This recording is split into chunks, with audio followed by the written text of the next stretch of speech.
Bonjour à tous, bonjour à toutes. Merci pour votre fidélité à New World TV et surtout merci pour le choix porté toujours sur les télés qui vous transforment. Nous recevons Mamadou Diouf, notre éditorialiste. Avec lui, nous allons parler du Cameroun, du président Paul Biya qui rentre en mardi de son voyage de Suisse. Mamadou Diouf, bonjour. Bonjour Michel. Le président camerounais, donc Paul Biya, rentre mardi dans son pays après un séjour, si on peut le dire, tumultueux en Suisse. Oui, effectivement, un séjour tumultueux en Suisse. Et si on en parle, c'est à cause de cela. Puisque quand même, un président de la République, on les voit tout le temps aller pour des voyages officiels, pour des voyages privés à l'étranger et revenir chez eux. Et c'est d'une banalité, j'allais dire, la plus ordinaire. Il n'y a rien d'extraordinaire quand un président rentre chez lui.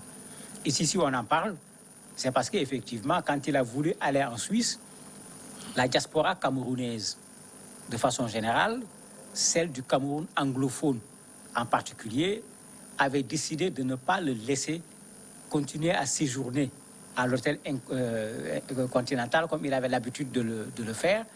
Et pour quand il devait arriver, ils se sont organisés pour aller manifester au niveau de l'hôtel où, malgré le dispositif sécuritaire qui avait été mis par la Suisse, les gens ont pu manifester. Ils ont appelé à manifester pendant qu'il était là-bas. Ça fait que finalement, à la limite, peut-être, le séjour même du président a été écourté. C'est vrai que ça fait un temps qu'il n'est pas allé séjourner au niveau de cet hôtel intercontinental, mais comme tout le monde le sait, il passait un grand nombre de jours de l'année en Suisse. De sorte qu'au Cameroun, on disait que bon, c'est quand il est là que c'est l'exception. Quand il n'est pas là, c'est la règle. Mais cette fois-ci, le séjour a été plutôt court par rapport à d'autres séjours. Il reste à savoir pourquoi. Oui, c'est d'ailleurs ma question, Mamadou. Qu'est-ce qui peut pousser ces Camerounais de la diaspora à aller gêner, si on peut le dire entre griffes, la tranquillité d'un président en exercice?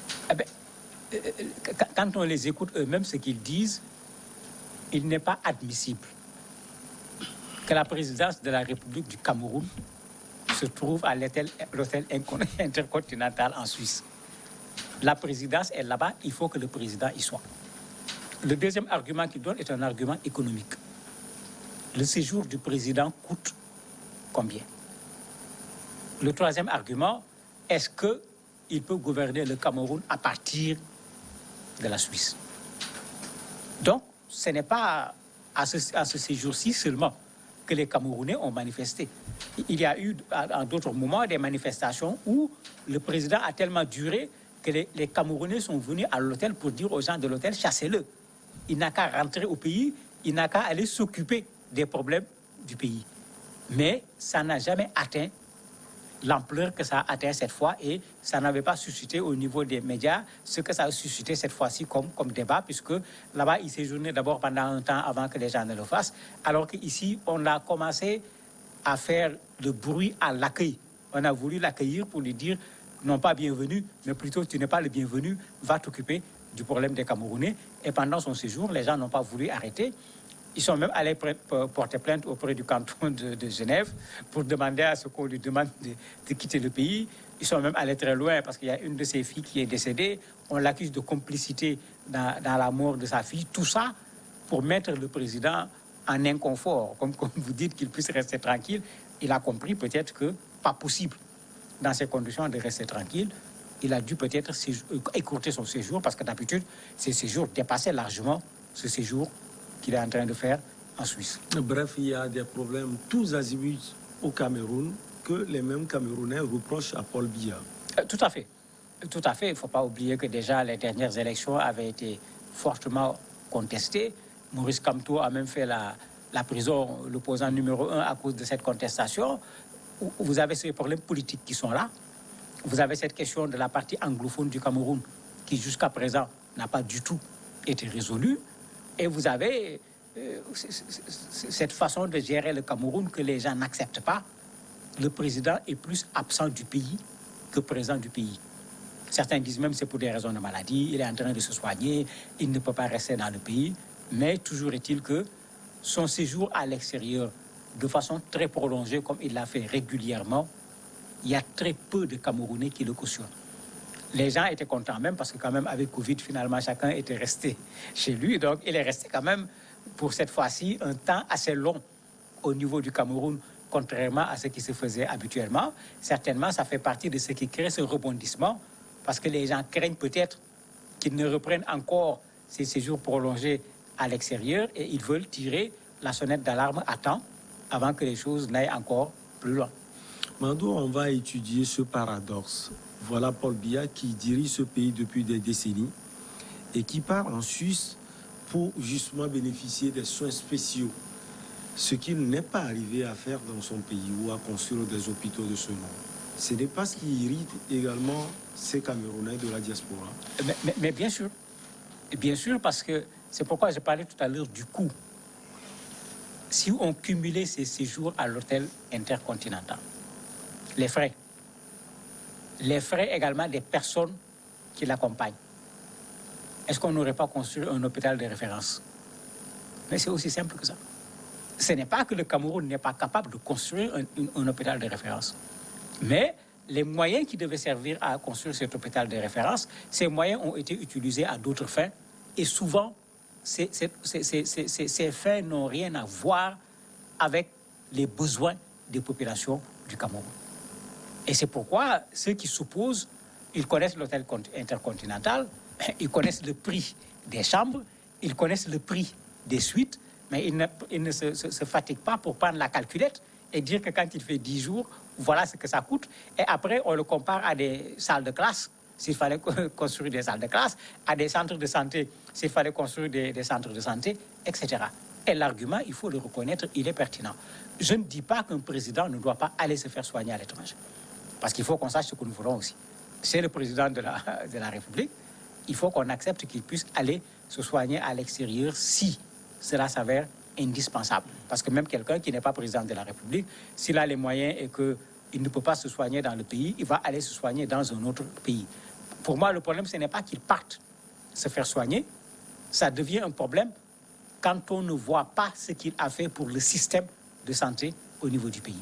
Parce qu'en ce moment, c'est comme si on disait aux gens, bon, restez là à vous soigner sans que les conditions ne soient réunies. Moi, en tout cas, je n'ai pas de problème. Si je suis malade, s'il faut un avion médicalisé, on envoie un avion médicalisé. Je suis évacué dans de très bonnes conditions, soigné dans de très bonnes conditions. Je passe quelques jours là-bas même pour bien être remonté avant de revenir au pays. En ce moment, les populations ont l'impression que c'est un message insultant d'un point de vue santé qui leur est adressé. Et malheureusement, le Cameroun, comme beaucoup d'autres pays africains, ont un système de santé qu'on n'a pas besoin de décrire ici. Il y a plein de choses qui manquent, de sorte que même, pas pour des maladies très graves, pour des maladies que les spécialistes sur place peuvent parfaitement soigner, ils sont impuissants.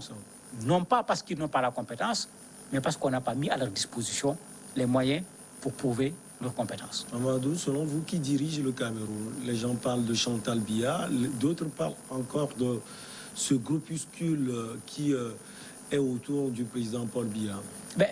La question a toujours été posée, parce que quand il faisait les longs séjours en Suisse, il n'y avait pas de conseil des ministres. Je me rappelle, je ne sais plus c'était quelle année, où quand il y a eu conseil des ministres, les journaux en ont fait la une.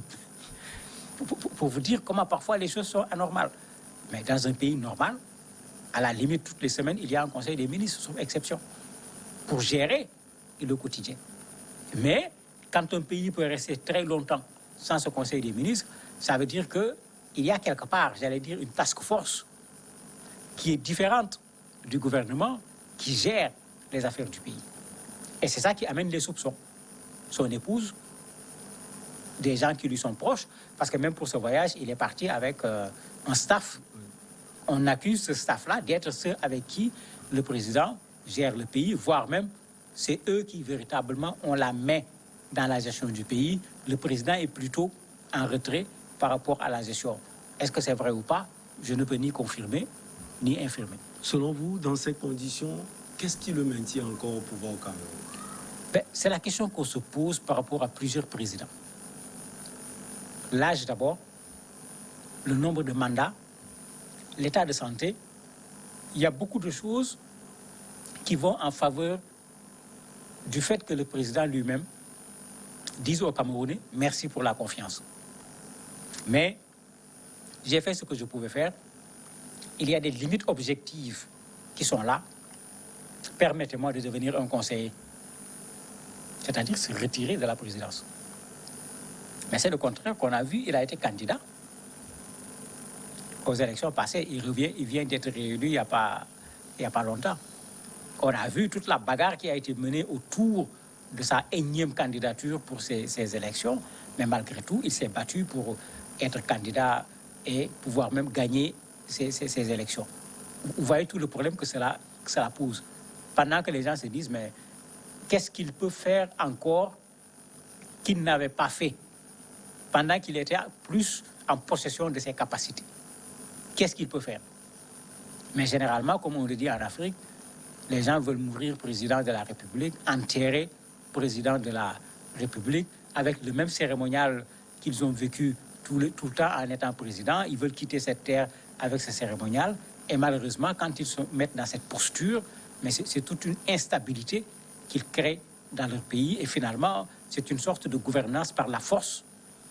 Parce que les populations disent non, on organise les élections en truquant les élections pour pouvoir rester au pouvoir, quelles que soient les stratégies de l'opposition, qu'elles soient unies, divisées ou associées avec la société civile. Vous voyez ces présidents qui restent au pouvoir au détriment, malheureusement, du développement de leur pays. Brièvement, quel bilan politique, économique et social on peut faire? Mais ça va être difficile parce qu'il faut éviter de durer au pouvoir. Il est clair que depuis que Paul Biya est au pouvoir, je ne vais pas prendre la posture des nihilistes pour dire il n'a rien fait. Mais quand vous durez au pouvoir, il y a un jeu actuellement qui se fait de plus en plus. On regarde quel est le budget du Cameroun. On regarde combien d'années vous avez fait au pouvoir. On multiplie le budget par le nombre d'années que vous avez fait au pouvoir et on regarde le nombre de réalisations que vous avez fait. C'est la durée du pouvoir qui crée ce problème. Alors qu'on vient faire un mandat, on sait que je vais faire un mandat, maximum je vais faire un deuxième mandat et puis c'est terminé. La personne fait ses réalisations sur un temps relativement court. On n'a pas le temps d'oublier ce que la personne a fait. Et souvent, malheureusement, la fin des mandats se passe dans une contestation pendant plusieurs années. En ce moment, on oublie tout ce qui a été fait par la personne, mais on est sur 3 dernières années, il y a eu telle manifestation, on a tué des gens, on a emprisonné les gens, des gens ont quitté le pays, il y a la guerre actuellement au niveau du Cameroun anglophone, mais vous voyez que finalement, dans son bilan, on ne va présenter que ce qui est négatif, parce que les derniers partis des moments où il se trouve actuellement au pouvoir, ça a été des moments extrêmement difficiles pour le Cameroun. La tendance sera d'oublier tout ce que le président a fait. Surtout que, ne l'oubliez pas, aucun président n'a été capable de satisfaire l'ensemble des besoins de sa population. Donc s'il faut calculer le bilan sur la base des besoins des populations, personne n'a un bilan positif. Tout le monde part en laissant encore des choses à faire.